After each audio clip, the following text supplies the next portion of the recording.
Hi, I'm Janet MacFadyen. I'm a World Day of Prayer field rep for Toronto. I'm also a communications specialist for the Women's Interchurch Council of Canada.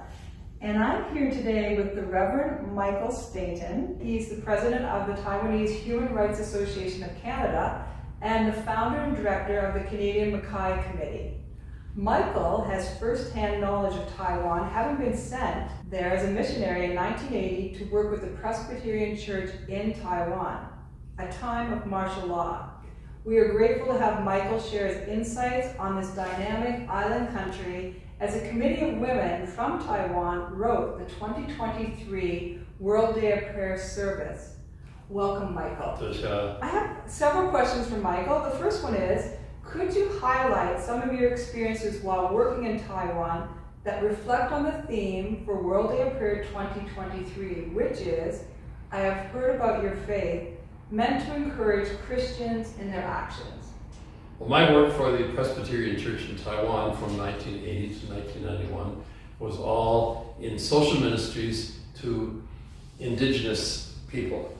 First in student work, but after 1983 in rural community development on the southeast Pacific coast of Taiwan. In the 1980s, the Presbyterian Church was central to the incipient movement for human rights and democracy, campaigning against martial law and KMT authoritarian rule. And they really played a key role in the beginnings of that movement.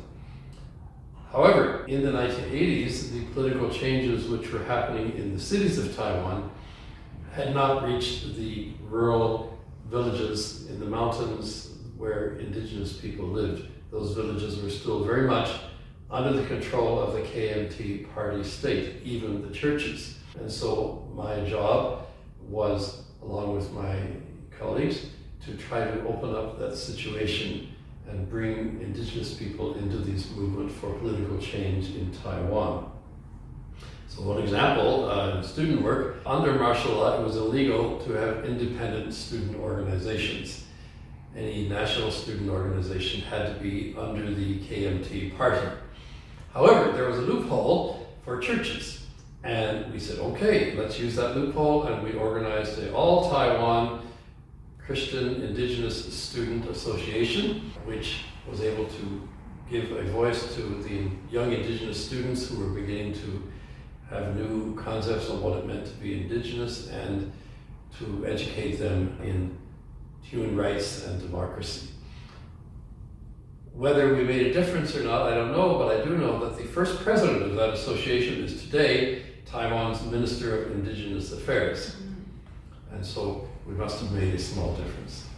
Now, in rural community development work that is promoting credit unions and cooperatives among poor farmers, we use the Antigonish model, a Canadian model of credit unions and cooperatives developed by Father Moses Cody in Nova Scotia in the 1930s.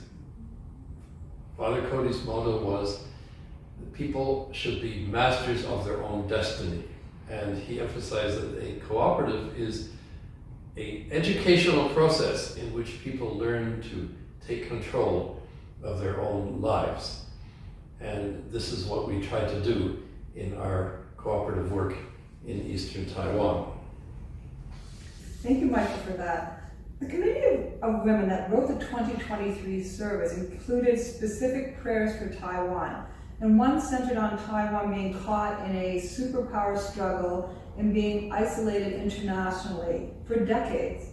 What would you like people to know about Taiwan's international contributions? Taiwan has done a lot for the world. In fact, one of the mottos of the government today is Taiwan can help. But I believe that Taiwan's greatest contribution to the world is to show how democracy could be achieved through a strong popular movement without violence and bring Taiwan to the point of a prosperous, united country without violence and without the ethnic hate which has characterized so many other movements for change in the world. In terms of Canada itself, for example, in 2020, when the COVID virus hit Canada, Canada did not have enough masks even for the hospitals. Taiwan responded, the government, The church, schools, and even local governments donated over 2.4 million masks and medical equipment such as respirators to Canada, which were like giving solid gold, especially to hospitals that received these. And many of these donations specifically mentioned that they were given out of gratitude for the gift that Canada had sent to Taiwan in George Leslie Mackay in 1872. And that's a perfect segue to our next question. It's in terms of our own personal statement for the Women's Interchurch Council of Canada, which is empowering ordinary Christians to accomplish extraordinary justice. So in light of this message, please tell us more about the missionary George Leslie Mackay in Taiwan. This is a dangerous question to ask me, who have worked for 25 years trying to promote the memory of this man, and also because today in Canada, missionary is basically a dirty word, and yet it is not in Taiwan, because Mackay, who worked in Taiwan from 1872 until 1901, he died and is buried there, breaks all the stereotypes that you might have of 19th century missionaries. We don't have time to go into all of these, but I would tell you that today, while he's forgotten in Canada, in Taiwan, he is literally a national hero. He's commemorated in statues, in the school textbooks, in commemorative stamp, and even in manga cartoon books telling his story. The reason for this is not the many things that he did, which you might say, well, all missionaries, found schools and hospitals, and Mackay did too. It is how he did it. He treated his students, his first converts, as his teachers, learned from them, accepted their culture, lived like a Taiwanese, and empowered them to take control of their own churches without the domination of missionaries. In fact, Mackay resisted sending more missionaries to Taiwan. And so it is appropriate that when the current president of Taiwan began her political career, she began it at a rally at the foot of one of these statues of Mackay, quoting from him as the theme of her election campaign, although she herself is not a Christian. She lost that campaign, but today, of course, she is the president of Taiwan, the first woman president. And last year, on March 9th, at the very large, we're talking about almost 10,000 people, rally in celebrating the 150th anniversary of Mackay's arrival in Taiwan. She, the president of Taiwan, spoke in honor of Mackay. That's fascinating. Thank you so much, Michael. People will want to know about Reverend Mackay's wife and co-worker. She was a Taiwanese woman he married in 1878. So please highlight her work for us, Michael. Yes, well, Mackay's students, who were his teachers, his cultural mentors, said, you have to get married if you want to be effective in working with women. And also people think it's very strange for a middle-aged man not to be married. So Mackay said, fine, you find me a suitable candidate, be the matchmakers, which shows how he accepted Taiwanese customs, and I will marry her. They did. And she was the granddaughter of his first woman convert, herself a Christian, and we think she was their cousin. She was 18 years old.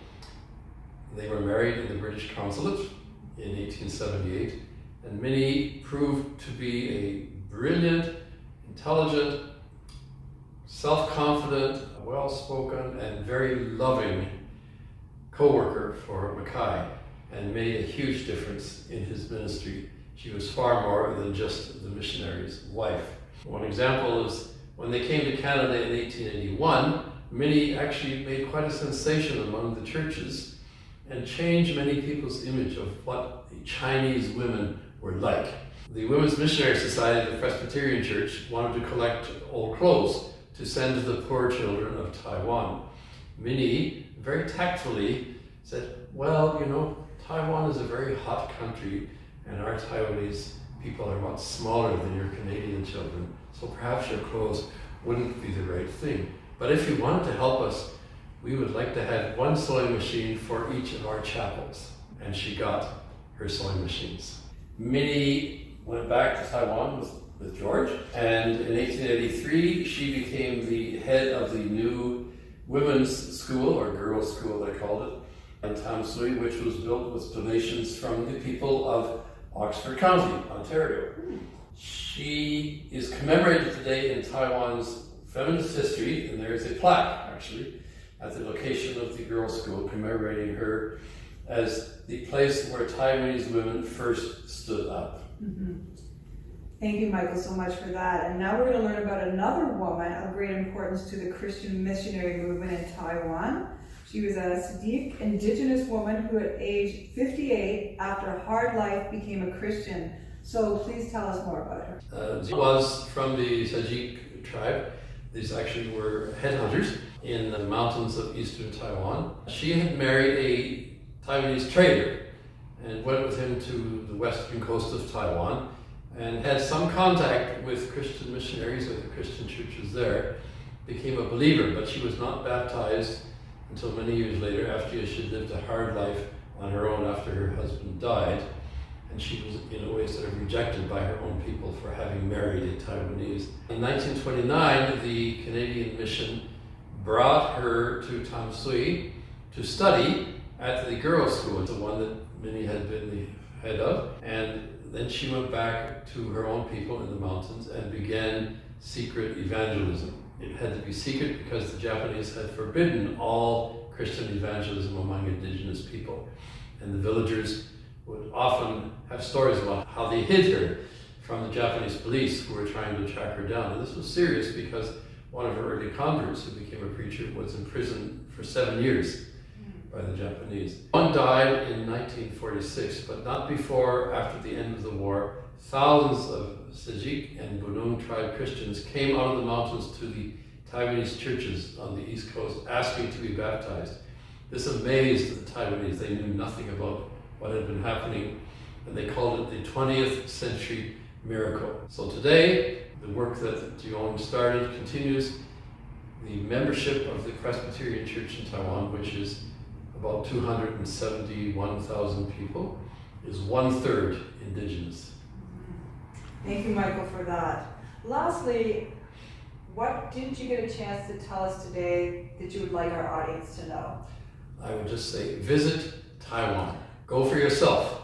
Find out about the Presbyterian Church in Taiwan, about its amazing women leaders, and about George Leslie Mackay, which name will open up many doors for you in Taiwan. Taiwan is a vibrant, modern country, beautiful, beautiful mountains, wonderful hot springs, beaches, and fabulous food, but most important, over 1,200 Presbyterian churches which will welcome you with open arms. Michael, you have me convinced. Thank you so much for your time today. Thank you.